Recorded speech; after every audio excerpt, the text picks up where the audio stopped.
Afternoon. Welcome to this week's HopeCast. Today is Friday, April 21st, 2023. I'm your host, David Lapp.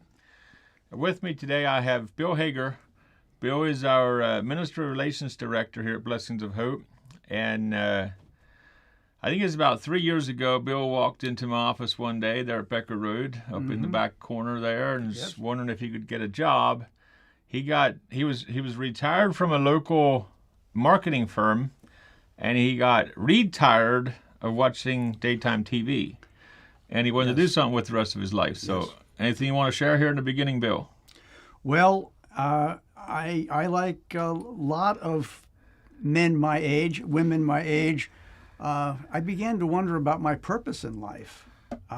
You spend your entire adult career doing marketing, and now what do we do? So I really had no idea this was a calling from God until I walked in and sat down with David and realized that I had found a new purpose with Blessings of Hope, new purpose in life. And I'm convinced that the reason why a lot of people retire and pass on so quickly is they lose their purpose. But as I said to you the other day, David, I not only found purpose, it was a new way of life for me in working with the ministries. Well, it's been a pleasure getting to know you, Bill, the last few years. Bible verse you picked out was in Psalms 46:10. It says, "Be still and know that I am God." I added this piece, but you had the first line. Okay. I will be exalted among the nations, and I will be exalted in the earth. So what made you pick that verse? What's the message that you get out of that verse? Life can be filled with anxiety so much. There is, I know people of great faith, and every so often there may be a challenge with their family, there may be a challenge with their finances, and when I have found myself in that position, I refer back and remember this verse, and I do become still, and I become calm. And I experience the peace of Christ come over me. And that's why that means so much to me. Amen. Yeah, as we go through life, there's so many opportunities to worry about things. Did you ever notice that most of the things you worry about never happen? True. Why spend years of your life worrying about something that never happens? And I've had this saying already where, most people spend time, days, most of their life worrying about things that could go wrong next year, and they don't take action today to change things so that those things never come to pass. Right. And as we go through life, if we can keep in mind to intentionally change today what will impact next year, then we'll never meet what could have been next year. So we just reroute our future. Yeah. So, as Ministry Relations Director at Blessings of Hope the last few years, what are some things that stand out to you? Without question, I have an opportunity to look into the faces of the pastors and support team and the outreach directors who come to me with their own particular stories. And we are so blessed with this ministry that we are able to do something positive to make a change in the lives of people that really have nothing. But most people are aware that we are here to help put food on the table. We may not always be aware of some of the particulars, though, and some of the suffering out there that we make a positive impact on. God does this through us. Would be organizations like Kisses for EB, children that are born with such delicate skin that their mothers can never hug them or their skin will come off. Human trafficking organizations have been in. Gun violence victims come in. And these are people who started these ministries because they themselves were victims. And so God has taken something horribly negative, blessed it, and turned it around. And I think that, David, makes the biggest impact on my life when I'm at our facility. Wow. Yeah. So what does a typical day look like for you? Like what are you doing? Just I mean, I know I walk in there usually sitting in your office, doing something. Yes. But what's a typical day look like for you? Well, there are a few things, and the typical day for me is unplanned, because the minute I sit down to start making my work, my ministry as in ministry relations, is to reach out to the churches, the nonprofits, the shelters, the smaller food banks, and to let them know that we are here, that we have food for them. In many cases, these are referrals. I'll call folks up and I'll say, who else do you know who we could get some food to? And they're very generous with their time in letting me know. So I attempt to do that. Oftentimes somebody will come to my door and say, there's someone that needs to see you, or oftentimes I'm giving tours of the facility. In many cases, I'll get a request to do a tour at both facilities. So it fills up my day, is the best way I can put it. And David, you and I have had this conversation before. Hunger never takes a day off. Yeah. So I'm basically on call, and happily so. I'm on call 24/7. Yeah. And just to Bill's efforts just goes to show the increase that we've had in food distributed there in Lancaster. Since we moved in there in July, Yeah. we have averaged over 10 new organizations a week that have joined the Partnership Ministry Program, and it's incredible to see the impact that we're able to have through that ministry. And just for those of you that are not familiar with it, basically our selection center is open to any nonprofit organization that's serving the community at whatever capacity that you need food. So, if you're a small, say a halfway house helping 5 men coming out of prison, or you're a church food pantry that wants to do an outreach on your parking lot, with a semi-load of food, we can serve everything in between. There's no ministry too small and there's no ministry too large for what we can serve there in Lancaster.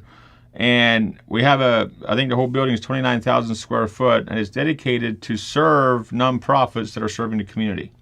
Now, we also do allow our volunteers one trip to our selection center after a volunteer shift, but the primary focus of the organization or of the facility is to empower nonprofit organizations to do what they do to serve the community. And with that, we do have a very small handling fee that covers our operational costs.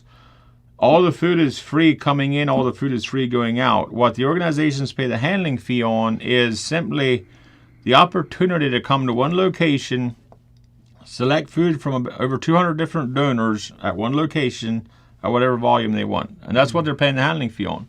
And by having this type of a model, it allows us to continue to expand and to continue soliciting good, great food items. Mm-hmm. And it's incredible some of the food items that we have available there at the selection center. So as a ministry relations director, as you're interviewing these people, as you're sharing, what God is doing, how does that make you feel? Well, it was at first rather surprising because, as I said, I walked into this ministry looking for something to do part-time. And I believed in what Blessings of Hope was doing. I was familiar with the ministry before I walked in the door for the interview, but I was not prepared for the outpouring of love and appreciation that this ministry receives. One of the most common responses I get is not, by the way, you have really blessed our ministry so much by what you've done for us. That comes into it. But what I usually hear is, I can't believe how much God has blessed your ministry, how much God has blessed Blessings of Hope. Wow. How could this all happen? And my only response comes back to the gentlemen on our executive team who have told me time and time again, the more we blessed people, the more we were blessed. Mm-hmm. Yeah, we like to see it as a river that's flowing. Mm-hmm. If you want to drink of water out of a fresh mountain stream, you take a drink of water out of the stream, the rest of the stream never misses that water. Yep. But if you're going to try to dam up the water and make sure you always have plenty, then you're limited on, the water's going to lose quality. You're limited on what you can do because, yes, you'll have enough for yourself, but we have not found that, giving out, blessing other people has been any kind of a holdback. It's just exact opposite, where the more we give away, the more is released to us. And it's been a huge blessing just to be a part of Blessings of Hope the last 15, 17 years. So I might add to that, after our ministries who are interested in seeing the entire operation, they'll certainly tour that facility in Lancaster, our food selection facility. Then they want to see more, and I'll bring them up to our facility in Leola and show them the 48,000 square foot facility. And it is almost fun to bring a group through, having them anticipate the fact they've just seen that entire facility, and then another door opens up and there's yet another room or another cooler or a dock or something. By the time they're done, and I'm very moved by this too, because a lot of people they cry, tears come up in their eyes. It's a walking, living miracle for them, and quite frankly, it is for me too. Mm-hmm. So, as you think about our partner ministries, what they're doing to serve their communities, tell our listeners here just a little bit of how they can actually make a difference in their communities with the food that they receive from Blessings of Hope. How does that process work? Well, in many cases, they didn't even know, they weren't aware of the fact that there was a place they could go to acquire nutritional food for the people they serve. And when they come in to Blessings, they now have an opportunity to distribute food in quite a number of different ways. We have a lot of local churches come in and they'll select the food they want. They're now able to reach out and feed people that they simply weren't eating. They'll go 4 or 5 days without food. They can also order boxes of food from us if they can't get to us conveniently. We'll box the food and we'll ship it to them in one of our trucks. But as one of our associates said one time, ask yourself what it would be like to win $100 million. Dear Kristen said this. And this is the expression some of these people have when they see the enormity of this particular ministry. And when they take the food to the people that they distribute to, that's the expression on the faces of these people. It's like you gave them $100 million. Wow. Because they haven't eaten sometimes for a week. And children who don't eat unless they go to school, they have no food. Yeah. That is the most impactful, I think. So right off the back of that, do you have a specific testimony or a God moment that you can share with us here today? Well, I have many. I know you have many. I'm looking for one. Yes, one. I had a call from a lovely lady up in the Bronx, New York, and she called and she said, I've heard about Blessings of Hope, that maybe I can get some food less expensively, maybe a discount from you, if that isn't imposing. And I asked her, I said, where do you get your food from now? She said, well, 4 of my friends and I are with our church. And as part of our outreach program, we go to the grocery store and we spend a little extra money where we can, and we bring food home, and we make hot meals, we load it into our cars, and we take them down to Harlem and we distribute. I said, great. So you're paying retail? Yes. And she said, well, how much would I have to pay if I came to Blessings of Hope? And I said, well, there's a small handling fee, but the food is free. And I thought I lost the call. Dead silence. I said, are you still there? She said, yes. And I could tell she was crying. I said, are you all right? She said, just give me a minute. And I said, you take all the time you need. And she came down with her 4 friends, and they selected food. Wow. What a blessing. Wow. What a blessing. I'm sure that was fun. That was amazing. Wow. So if somebody's listening today, let's say they have a food pantry or a shelter or something. How can they get involved here at Blessings of Hope? What's the best way to get a hold of you or to get involved in what we have to offer? Well, the best way to get a hold of me is to call our main phone number. My extension is 103, and I am very happy to have you come in. I'll give you a tour. We have a wonderful introductory video that runs 4 minutes. I've had people pulling out Kleenex at the end of that, and I'm going to tell you right now, this is my confession, more men cry at the end of that video than women do. But it's wonderful. And I do, if you will permit me, I've written this down so I don't guess at it, because I think the quote is so incredibly strong at the end of this video. But they will come in, and I'll sign them up as a ministry partner, and they will at that point receive a ministry access card, and off they go, and they collect as much. I love the fact that they'll come in saying, I just need a few items today. I'll probably just put a few in a cart, and they walk out with 5 carts full of food. But here's the quote, if you'll permit me. Yeah. At the end of this video, which I hope you'll all enjoy, it says, somewhere we learned that if God calls us to do something, our response is, yes, Lord. And then ask him how to do it, instead of saying, Lord, that's too crazy, because there's really no limit to what he can do. And then the tears flow. Wow. Yeah, I believe most of the limitations that people put on themselves are self-imposed. Mm-hmm. And, why put a period where God puts a comma, or why put a period where God puts a question mark? Yeah. And if God's asking you to do something, it's not our job to try to inform God that is too crazy. It's our job to say yes to him, and then ask him how to walk through the process. And that's a strategy we've used the last few years, and it's incredible to see what God will do if you let him. Mm-hmm. And if you go through life and self-imposed restrictions, limitations, you'll probably have a good life, but you'll go through life and most people will never know you've existed, because you were not able to go out with God and actually make an impact on society.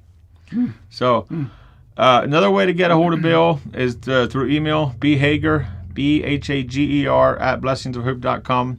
And like Bill said, the main phone number is 717-824-1227, extension 103. And also check out our website, blessingsofhope.com/partnerships. There's information on the website, how to get a hold of Bill, or more about what the program is. Any final words you want to share with our audience here before we go? I love to be interrupted. Call me, stop by, and I will share with you what happens in this ministry. And the last thing I'll say is, to both my Christian friends and my non-Christian friends, if any of you no longer believe in modern miracles, come to Blessings of Hope. I dare you not to see one in an hour. Wow. Thank you.